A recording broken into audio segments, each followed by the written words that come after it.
Welcome to the Small Business Evangelist radio show, the show that brings you candid interviews, case studies, and cross-industry insights to help you accelerate your own small business success.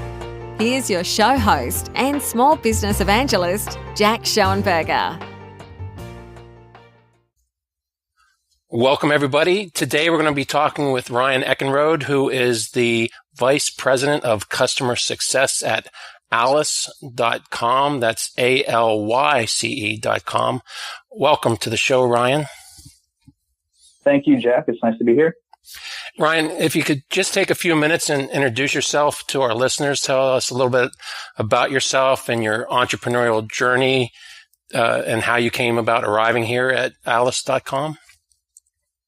Absolutely. Yes. So I'm a customer success executive. I come from the business development side of the fence.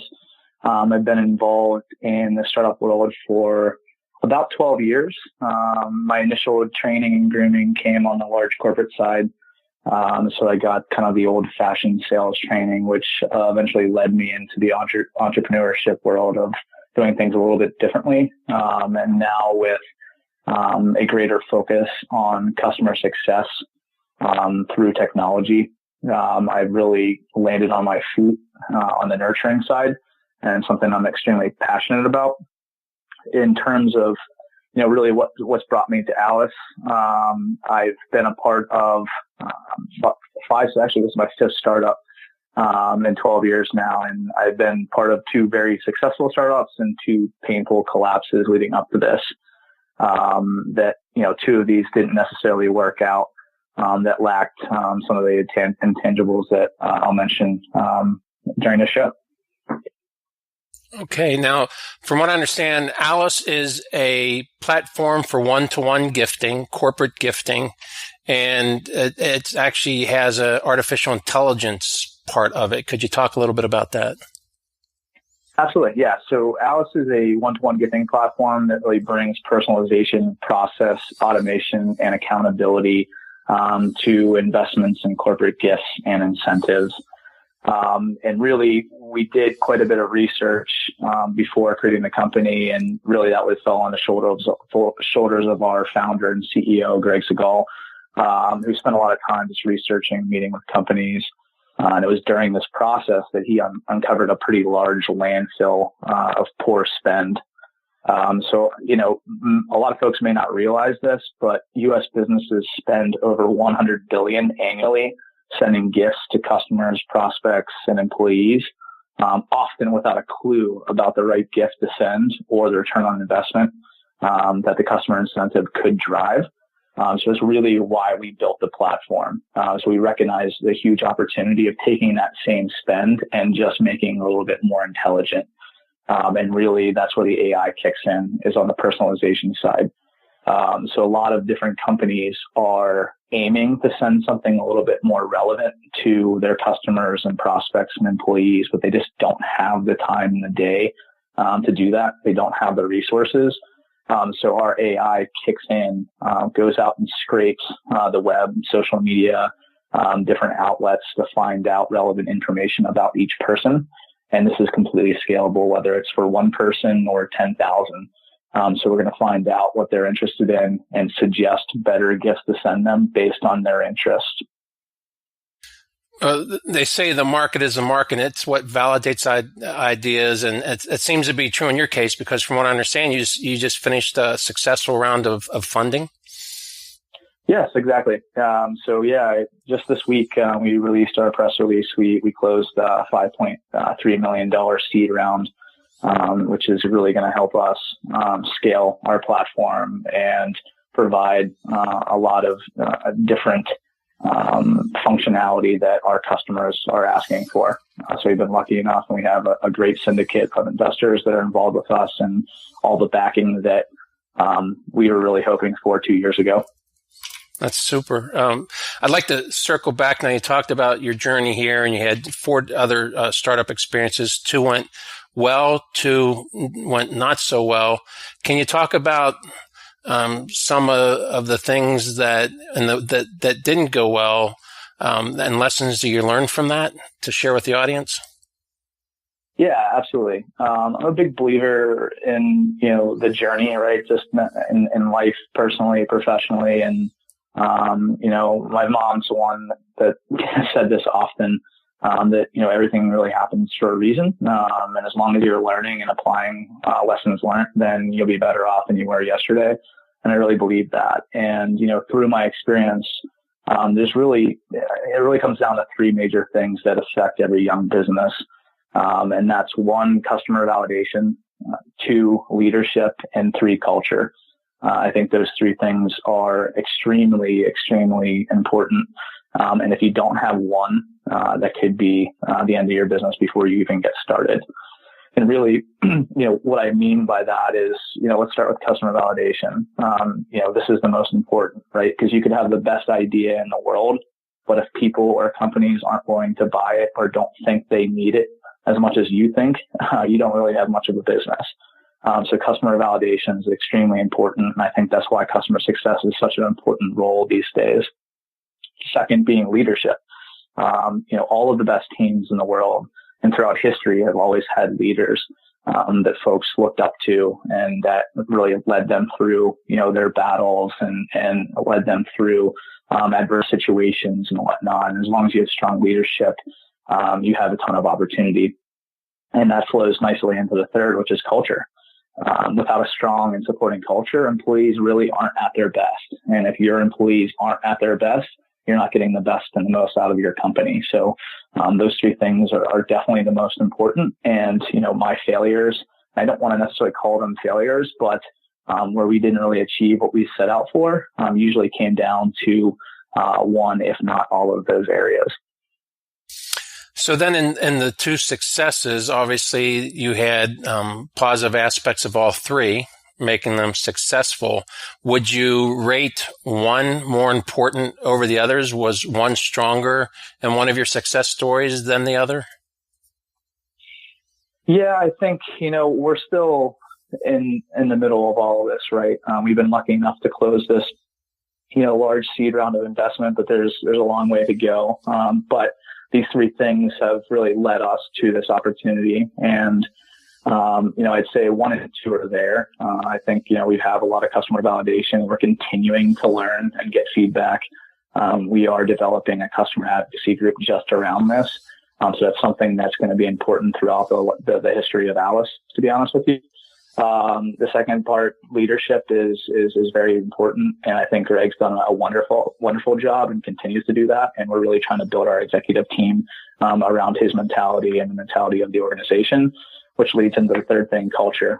This is something that's really important as we scale a business. And most folks, if they get lucky enough to, scale a business and they're hitting quick growth, a lot of them fail at this, right? So this is something that we're really focused on over the next few years. In terms of what's the most important, honestly, I'd start with customer validation again. Like, you have to have something that people want and people need. Otherwise, there's not much of a future.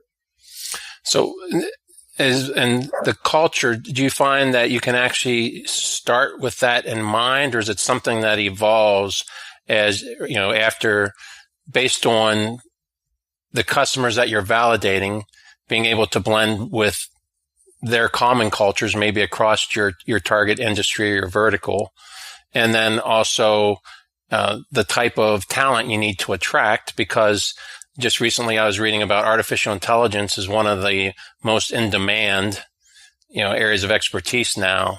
And there's actually a labor shortage for that. So it's important that you're attracting that kind of talent. How do you, does it evolve? Is it something you plan for from the beginning? I'm not sure how to put it. That I guess what I'm asking is it something that when you start you recommend that when people are starting their business plan and with a startup, that they have at least some idea of what they want that culture to look like? Yeah, I think that's a great question. And I think it's a little bit of both, right? When you set out to start a company, you have a goal in mind of hopefully building a wildly successful organization, really what your exit strategy. It really depends on your exit strategy. Most folks just want to kick in a good idea and sell it quickly. But if you really have it in mind to build an organization, you are thinking about the culture of that organization and the types of folks that you need and want. So I think it is something to plan for. And I think, a lot of the folks that you get on board initially, I think your initial executive team is extremely important. And I've always been one that believes in the organic approach and letting people, focus on what they want to focus on. They're experts in what they're experts in, right? So as long as they can leverage that and utilize that, and as long as they're comfortable, in that atmosphere, you're going to get the most out of them. So I think this really comes down to something that you're going to continue to hear me say, and that's getting the right folks, on your executive team from a leadership point of view. And really what it comes down to, are they ethical? Are they good people, right? And do they have the best in mind for your customers and for the employees? And as long as you can answer yes for all those, it kind of sets the stage for everything else. So absolutely, I think culture is something that's built from the start. It's something that needs to be a focal point throughout the history of your organization. So where did the idea for Alyce come from originally? Yeah, absolutely. So, Greg had owned a company, a successful agency before this, that he had sold. He had a lot of ups and downs in that organization. And after, his exit there, he had some time to, do some research, and it really started with him. So he spent a lot of time researching and meeting with companies. And it was during that process that he uncovered this large landfill that I alluded to earlier of poor spend when it comes to physical investment. The more research that he had done, and after he brought myself on board along with our operations wizard, Tori, we really started to focus on meeting with a lot of different companies, testing the waters with, our beta platform, and then continued to build off of what our learnings were. So really, I think it was Greg's idea, and then we've kind of built it together as a team over the past year. How important is, as you mentioned, the beta platform, are you getting feedback from the customers? I know a lot of businesses are challenged with getting actually meaningful feedback sometimes from customers. How do you address that? Yeah, I think it's a great question. And yes, I aim to have 2 customer interviews or 2 user interviews a day. And this is my job, right? As a customer success leader, I need to be the voice of the customer, and I need to communicate that directly to our development team, who's building the product out. So that's something that's extremely important. And I think that's something we'll continue to do. I mean, at this stage, learning is a huge piece of this, because we do want to learn and validate and then build off of that. So it's more important than ever now, but honestly, over the next few years, it's something that I don't plan on, losing. I think it's extremely important to get the feedback, whether that's good, bad, happy, or sad from your customers, and really start to pick up on trends and have these conversations and let that lead to, the product, what you do with the product. Okay. Now, you mentioned phone calls. Do you do just phone call interviews, or do you have them fill out interviews? What are some of the approaches that have been successful for you? Yeah, absolutely. I think the majority of them are phone calls. We're starting to go out and visit some customers, and our most recent investment is going to make this easier to do. But the on-site customer interviews and meetings is something that we have right around the corner here. And as we continue to scale, so when we first started last year at this time, we had 10 customers, and now we have over 300. So as you can imagine, keeping in touch with all of them on a regular basis is something that's going to be a focus, and we're going to have to build technology around that. So eventually we will have to include some surveys and different forms of reaching out and getting this feedback. But I think it is important to get them on the phone as much as possible. And I think it is important to go out and see a lot of these customers in person to, continue building that relationship. As you're getting this feedback, are you seeing specific maybe trends, negative or positive, as far as, their experiences with the, one-to-one gifting and that part of their customer relationship building? Yeah, you know what? That's another really good question. And I have noticed quite a few trends, and this is both on the mid-market side and enterprise level. And it's deeper than the physical spend or the gifting, right? I think a lot of organizations are trying to find themselves in 2017, heading into 2018, and how to handle marketing, sales, and customer success. I've seen a lot of organizations that try to just turn their service department into a customer success department, and it doesn't work. And I have a lot of organizations that focus 95% of their marketing on the acquisition side and only 5 or 10% on the customer side. And that's quickly changing as well. So I think a lot of organizations are at a crossroads where they're trying to get marketing, sales, and customer success all on the same path. And work in unison. So a lot of the trends that I'm seeing are companies trying to figure this out and what that means in terms of what their spend is for both prospects and customers. And I want to throw employees in there as well, because again, culture and getting the most out of your employees is extremely important. So all three of these areas are affected by your spend and what you put into these relationships that you're building. Exactly. I was talking with a friend of mine who is deeply involved in the information marketing world, selling information online.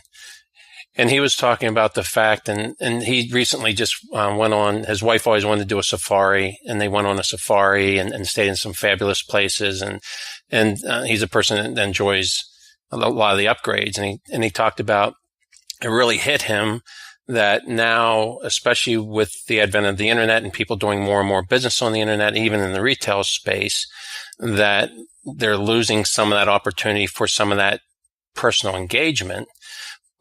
But how, and maybe it's through this type of thing, the gifting, how do they create what he called the vanilla scented towel experience, right? That sometimes on some of the first class, they actually pass out the towels to wipe off. And then one flight, I guess he had vanilla scented towels, and his wife remarked about that. How do you create that? Is that something that you're looking to create with Alyce? Is that one of the things you're trying to do, is help businesses create that, for lack of a better word, vanilla scented towel experience?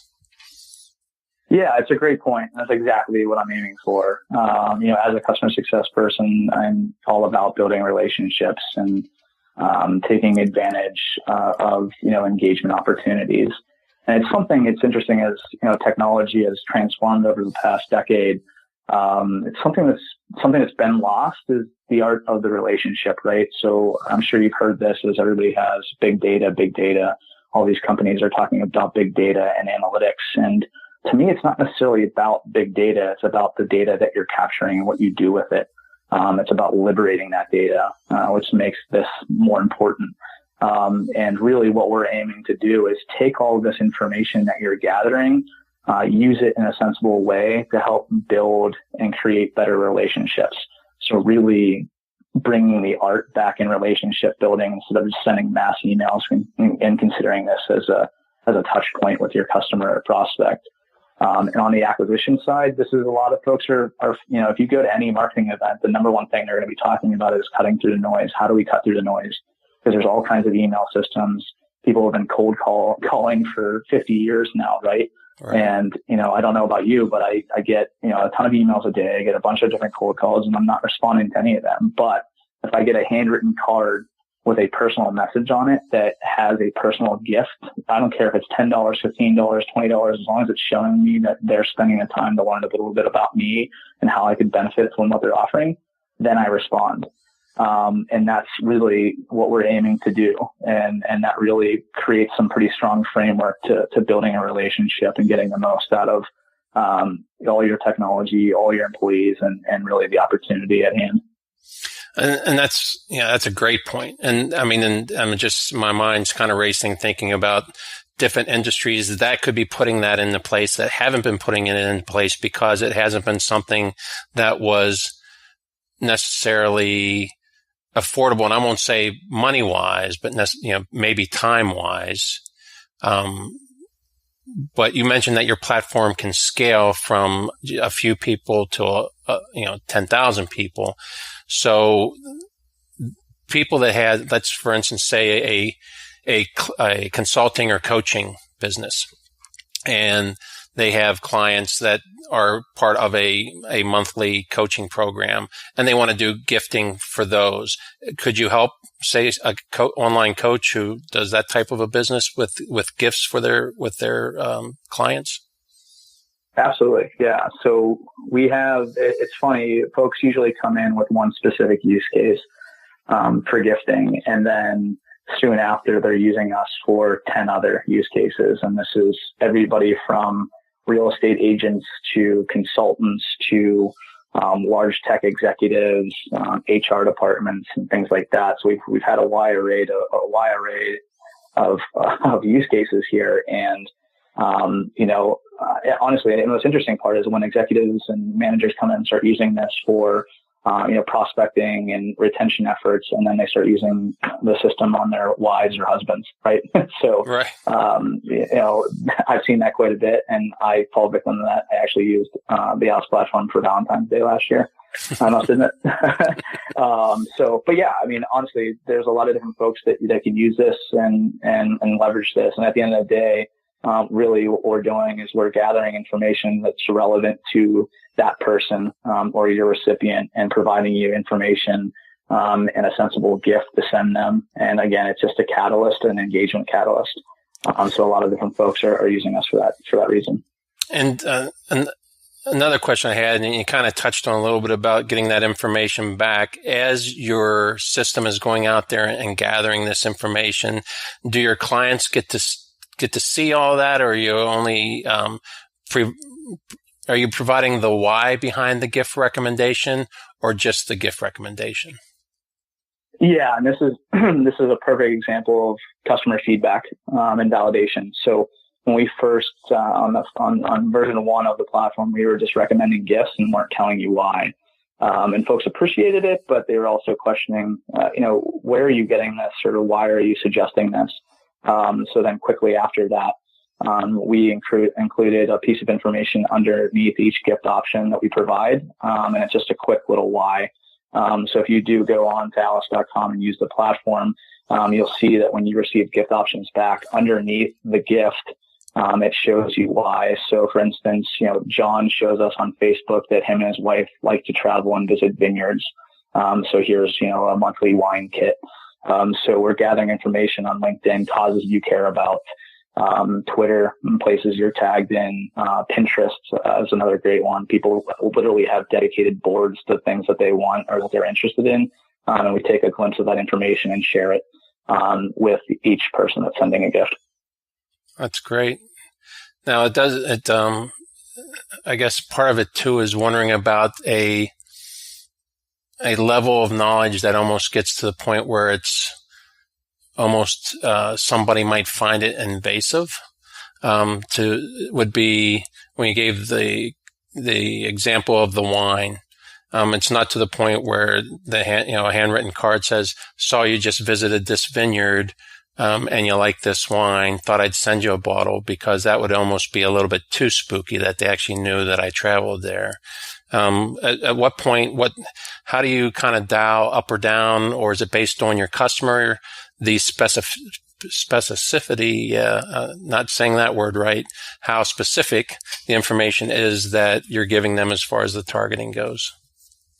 Yeah. So another great point here. And, our platform, makes this, we can adapt to, the person and the use case. So actually when you're filling out the request for a gift, you can choose, a personal gift, which is, stuff that we're going to go out and find as much as we can. So for instance, you put my wife in here and it's coming back with Fitbit and, a CrossFit coupon or Boston Marathon. If you put me in, it's pizza, a Lazy Boy and, NFL package, right? And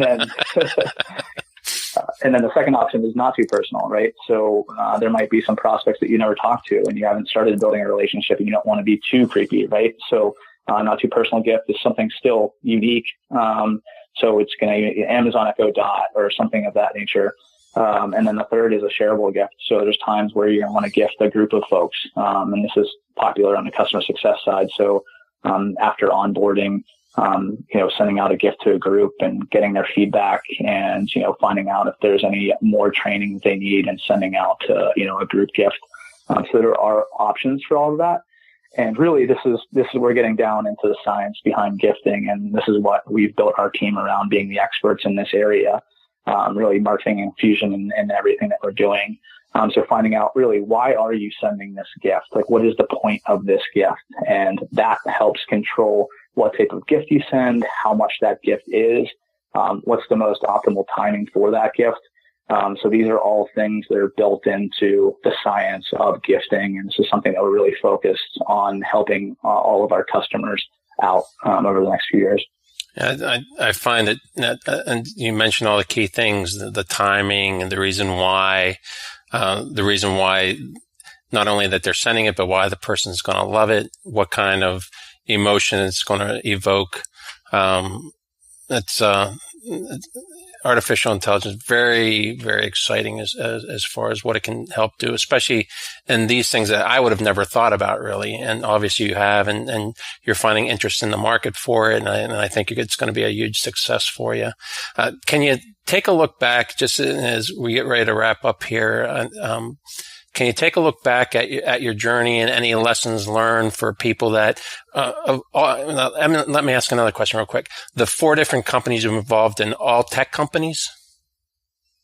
No, actually not.